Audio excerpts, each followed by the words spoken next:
Today's show is sponsored by the ABV Barrel Shop. The ABV Barrel Shop is located in the St. Louis metro community of Arnold, Missouri, and is the world's first single barrel only liquor store. This business is owned and operated by Steve Akeley and Jim Fosnot. Head over to abvbarrelshop.com to sign up for their email and text distribution list. That way you'll know what they have in stock, what classes are coming up, and what barrel picks they have in the works. We are also sponsored by The Bar to Go. The Bar to Go offers a fully customizable carrying case that allows you to take your favorite distilled spirits or cocktail ingredients with you. Whether you're looking for yourself, a customized gift, or logo items for your business or event, The Bar to Go can help. Check them out at thebar2go.com. Use the number 2 when you type out The Bar to Go. Did you know Neely Family Distillery now ships its popular distilled spirits directly to you? To order, simply call 859-394-3258. Tell them the ABV Network sent you. And now, on to the show. Let's drink!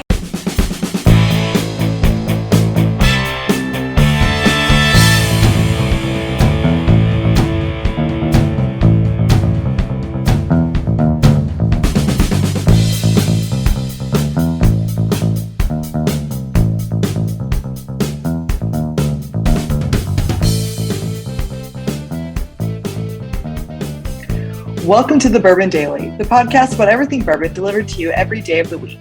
Today on the show, we discuss who would be on our ultimate barrel picking team.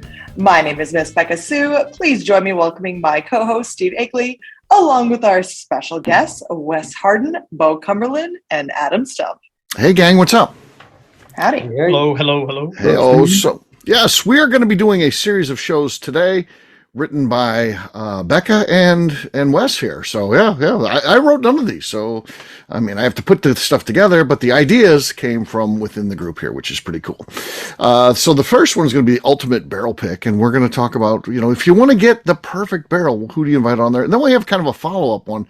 Who are the cool people that you'd like to have? So and we're going to talk about living, because you can always do one of two ways. The greatest of all time that includes the living and the deceased. We're going to go living on these just so we can see if this is something someone might actually be able to put it together, or has anything like this ever, or at least close to it, ever been put together already. We'll get to that, though, after the break. For right now, I'm busy getting ready for Key West. I got the awards and I had to pour all the whiskey for the awards and all that, and the warden just wanted to get out of the way because she didn't want me to ask her to do anything. But it kind of worked out okay, because what she did in her time down was she decided to go take her car up to get the car washed and then vacuum it out and all that.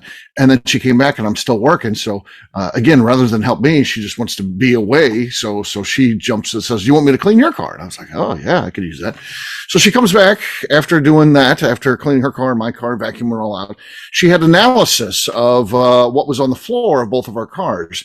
And I think her analysis is skewed, of course, because she's trying to make herself look good. And hers, it was, and we'll just give you, the top two, rocks and leaves, which sounds pretty standard stuff for, on the floorboard, on the floor mats. For me, she says, "Does anyone want to guess what the two top things on my floorboard were?"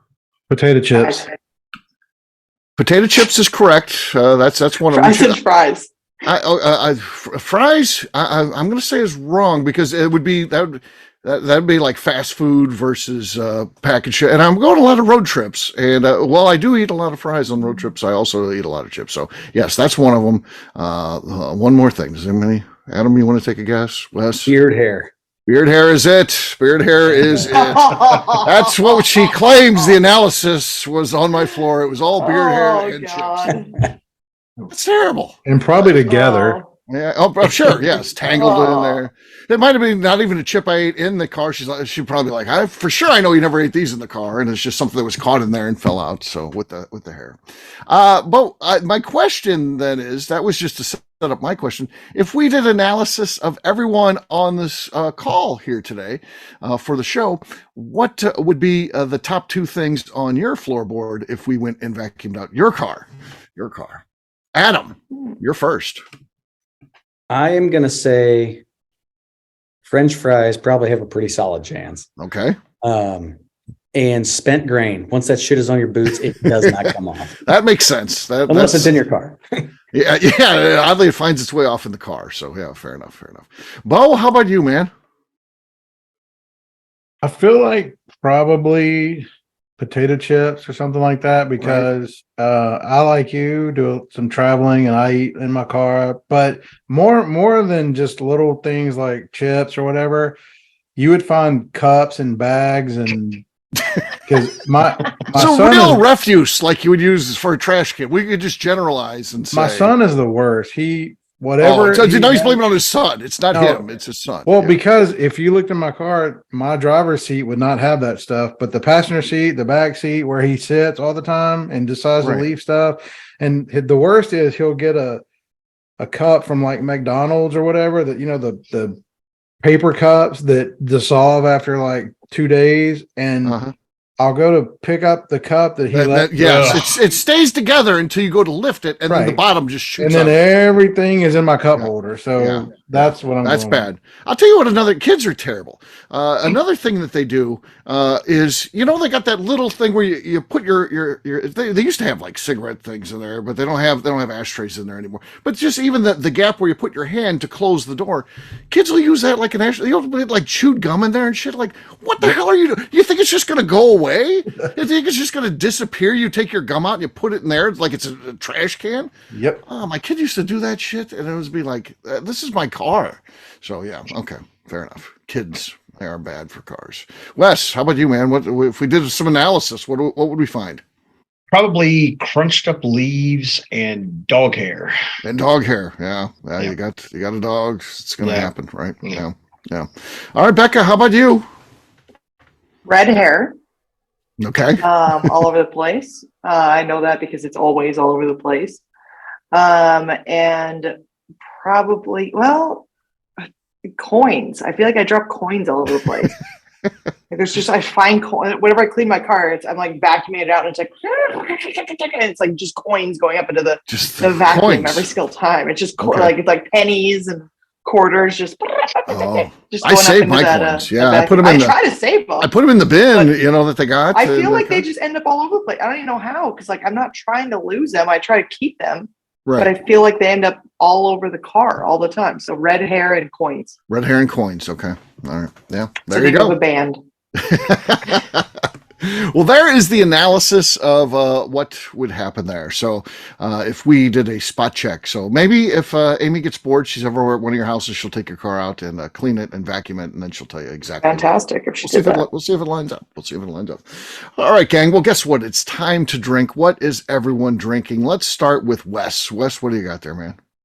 Steve, I am drinking a sample, but this is going to be something you're going to like.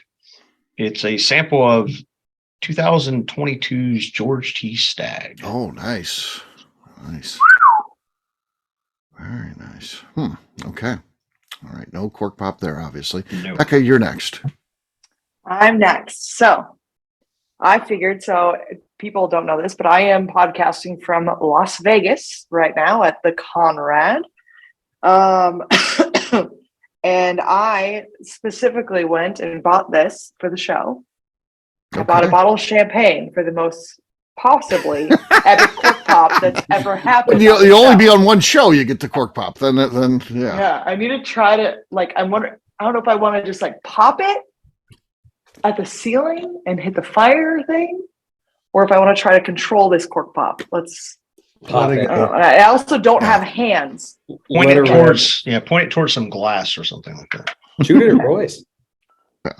Royce is asleep on the bed. That'll be good. Even better. Yeah. Okay.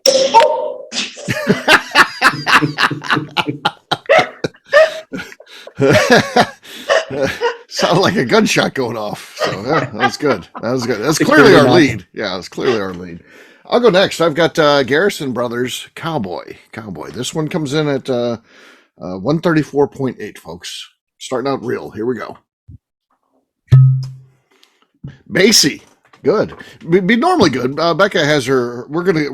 So she's in Vegas. You are allowed to use champagne. I was trying to do the most epic one I could do. That's in the Bourbon Daily I felt Charter. like champagne was really good. You're allowed to use champagne in Vegas. Yeah, we're going to get a report from Tim Swyatt after this episode. Yes. Oh no. We'll have a ruling Yes. from Tim. We're gonna have to do it. We're going to do a write-up that says we had to formally take back this cork pop because it was not official. He might. He could strip you of this title, but we'll see. We'll see. Oh. You just have the lead. There's still 2 more people to go. We'll see what happens. All right. Next up is going to be Bo. Bo, what do you got? I'm going with some Wood Hat aged blue corn. Okay.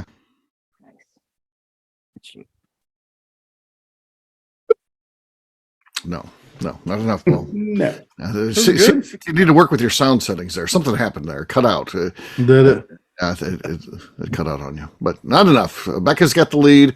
Adam, you're between her and victory. What do you got? I have got Hidden Barn Hometown Barrel. Okay. Mm. It was decent, but a little sloshy at the end there. You did not stick the landing, and you wouldn't have won anyway, though. Becca clearly had that one, so cheers. Cheers. Cheers.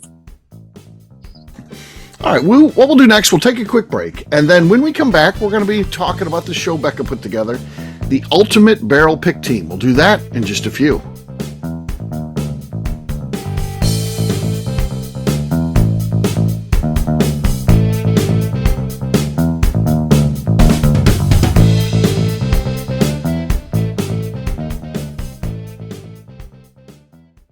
Let's talk about the people who make these shows happen. First up is the ABV Barrel Shop.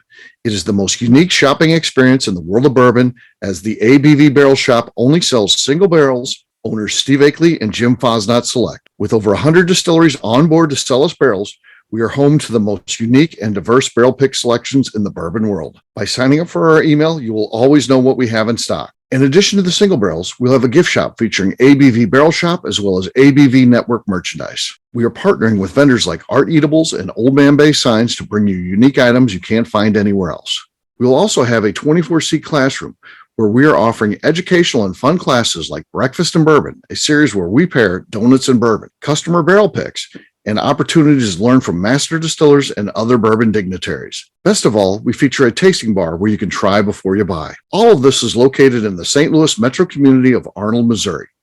If you are in the St. Louis area, please stop by to say hi. If you're traveling in from outside the area, please take advantage of our hotel rates with the Drury Inn and Pear Tree Inn, less than a mile from our shop. This can be done via the links in our Visit St. Louis section on our website. Head over to abvbarrelshop.com to plan your trip. The ABV Barrel Shop. It's where single barrels live. Hi, this is Steve Akeley, owner of the ABV Network. We're sponsored by the Stave and Thief Society. This is where you, a bourbon enthusiast, can expand your knowledge and emerge a bourbon steward. In 2017, I completed my Executive Bourbon Steward certification.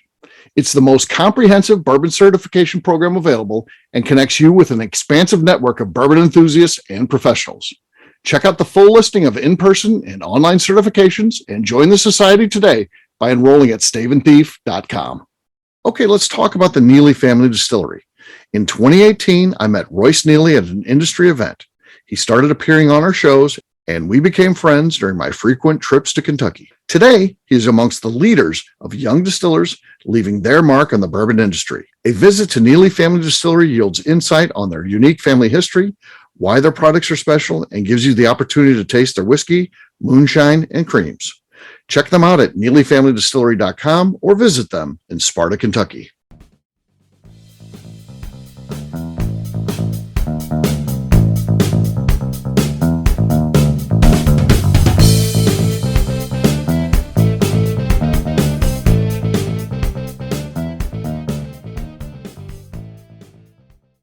Saying Bourbon Daily? Yeah. Okay, you're listening to the Bourbon Daily. No, your name first. My name? Who you are. Yeah. Hi, this is Jason Souter, And? and you're listening to the Bourbon Daily. Perfect.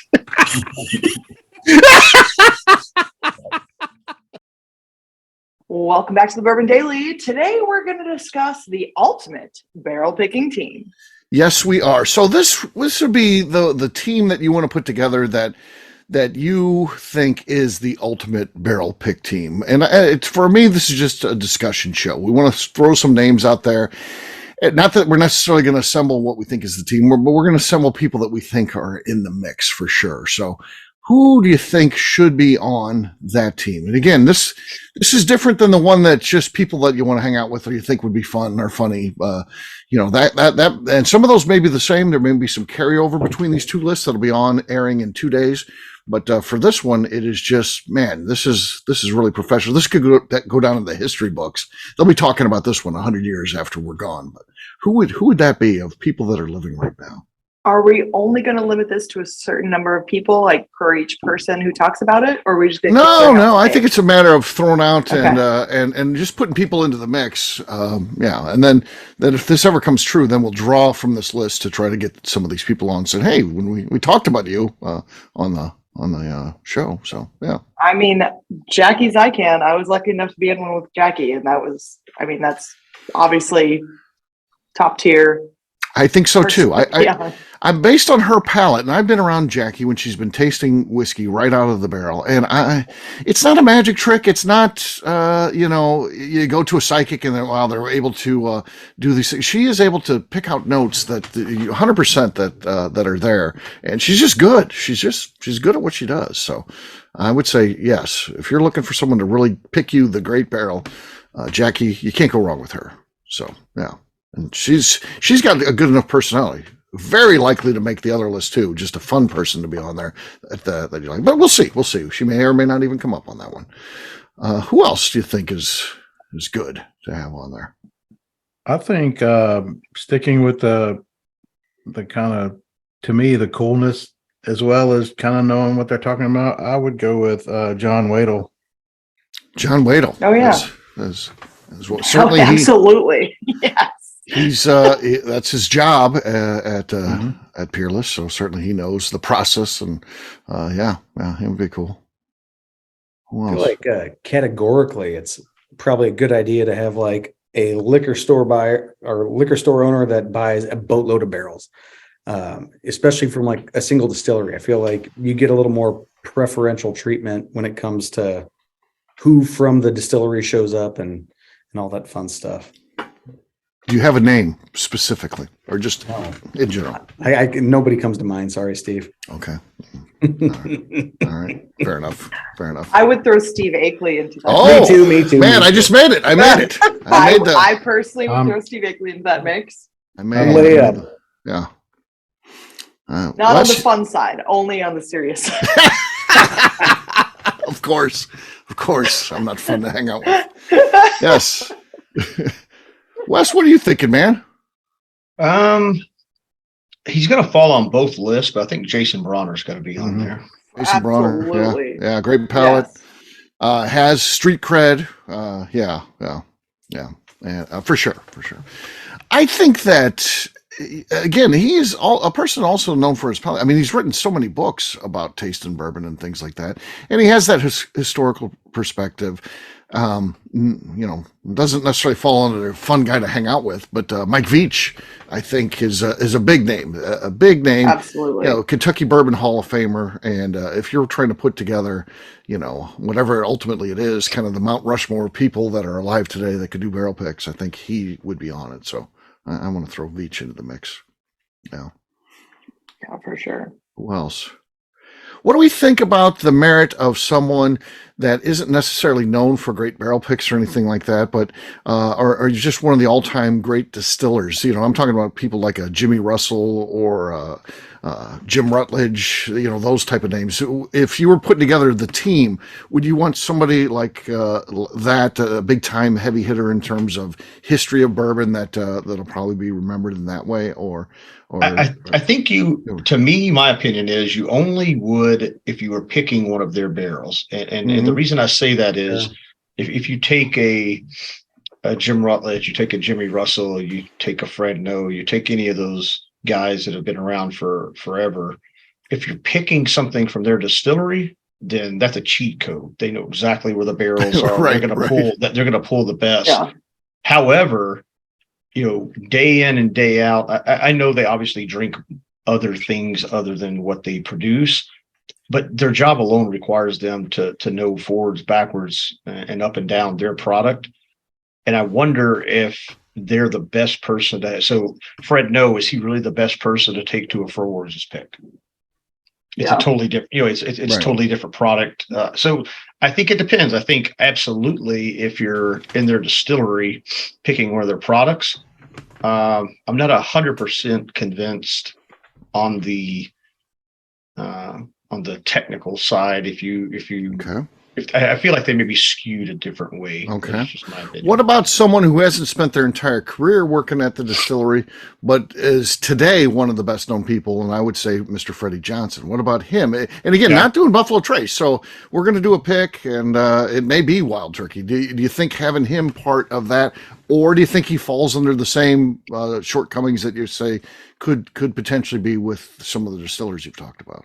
No, I think he qualifies for sure. I think there's a big difference in people that, and Adam can jump in because he obviously makes his own product, and so Freddie's never made the product. I mean, exactly. So where my head goes is selling and appreciating and communicating the product is a bit different than making the product. That's a birth of a child from a work standpoint. That's your baby. You, from the ground all the way to the time it goes into glass, that's yours.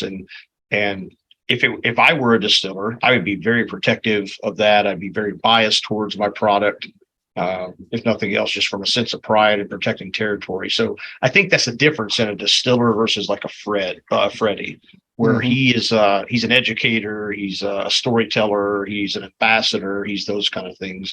Now, someone like I will say that some of the distillers. So like we're obviously talking about people that are living, but off the top of my head, Dave Pickle would be one if he was still alive. That would make sense because he worked at so many different places. He wasn't at Beam for his entire career. So maybe somebody that like a Nancy Fraley would be too. Again, known for a great palate, worked with a lot of different distilleries, etc. A Denny Potter, for instance. Denny Potter's been around to a handful of distilleries. Yeah, I think when you get into those. I'll have to check the video there of what's going on in Adam's place. Yeah, I know. Check that out there. Did you guys see Laura crawling up? Laura's just crawling on the floor to stay out of the background. Don't worry, that will soon be available via the internet where everyone can see it. She's army crawling to try to stay out of the view of the camera, which only makes her even more obviously on the camera. You then can't turn away from what she's doing on the camera. Yeah, it didn't work either. That time she did the smart thing. She just walked on by, which is very fast. The less obvious. Yeah, you're just in there and then you're gone. Versus crawling. Doesn't quite work as well. Yeah, so somebody like a Nancy Fraley. I'm sorry, Wes. No, you're good. I couldn't hold together there. I tried to keep the show going, but we just couldn't help it. We couldn't help it. Yeah. Who else should be in the mix for this all-time greats? Let me ask you this. So, sure.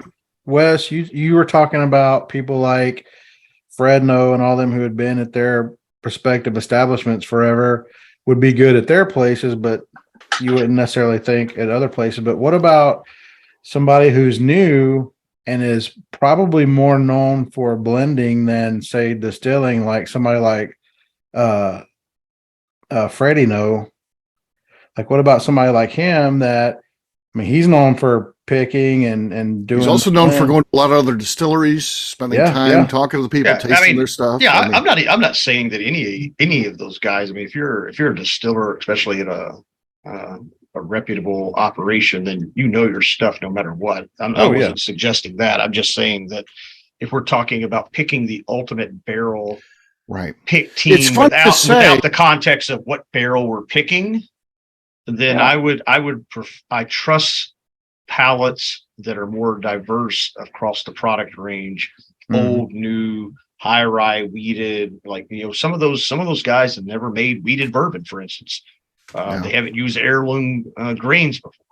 I think Wes brings up a very valid point, and I think that the compromise may be that if you throw those names out there, and it's weird to think, I don't know that there's too many scenarios where if we threw out, okay, we've got we're putting this on a chart and we're talking about it and we're saying, all right, who's our person here? Do we want to go with a Jim Rutledge, a Fred No, Jimmy Russell, or Freddie No? Freddie No was probably, if you're trying to get the ultimate barrel, the best barrel of whiskey, you probably can. The choice probably is out of that group, Freddie No. Yep. I think historically he's the least significant at this point, just because he's the youngest. Not that, that he's not on that trajectory, but yeah, I do think that the kind of the combination of the talk through by Mo and Wes, that it does give you a little bit different perspective, and somebody like a Freddie might be more valuable. Yeah, What about for sure. what about trying to represent craft distilling on our group, and then putting somebody who kind of challenges conventional wisdom in terms of taste, and maybe somebody like a Todd Leopold who really, tries to push the envelope? Or is he too far of an outlier where it's like, he'll try to get the craziest tasting thing? No, the first person that comes to mind for me is Elisa Wicker, maybe. It could be Lisa. Again, Yeah. Worked as a consultant for many different Yeah. places. Of course, has worked at several different distilleries. She's worked in Kentucky, outside of Kentucky. Yeah. I mean, she's got a hell of a resume for sure. And Yeah. she And I represents feel like craft. Yeah. She's the Yeah, first one of- one that came to my mind in that kind of. She's one of those craft people group. too who, she's had distillate produced by, her company, and plenty of source distillate too. Mhm. And obviously there's a big difference in a lot of that stuff. So just, I feel like that the diversity in things she's tasted would definitely be valuable. Yeah. Anybody else we think should be on our list? It would be fun, man. That would be neat. And who wouldn't buy a bottle of that? If we picked out, 6 people out of the group that we just talked about, I mean, could you take bourbon fans' money fast enough? I mean, You could do a Rickhouse pick with them. Just like, we're going to take that Rickhouse, right? Yes, it's true. It's true. That would definitely be a thing. Good stuff. So, all right. Well, on that note, we'll wrap this one up. We look forward in a couple days talking about what is the fun group. This is the group that you just want to hang out with.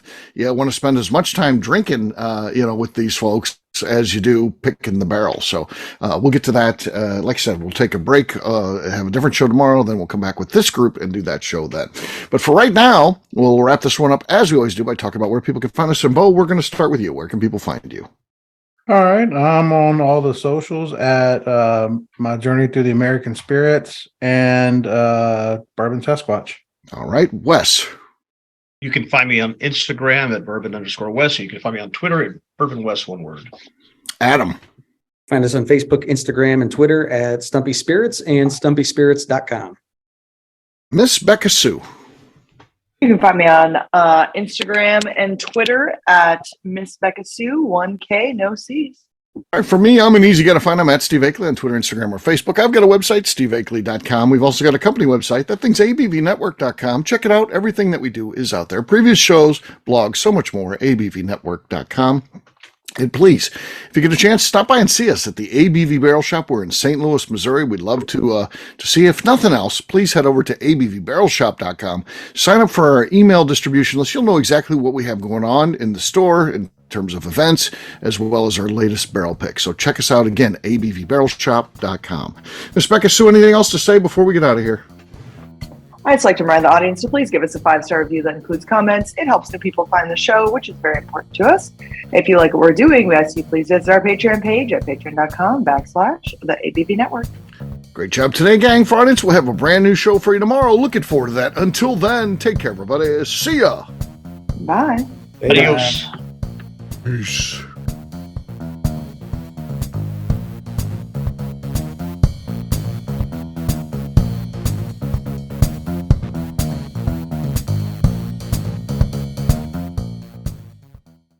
Before we finish the show, let's talk about some great companies that support the ABV network.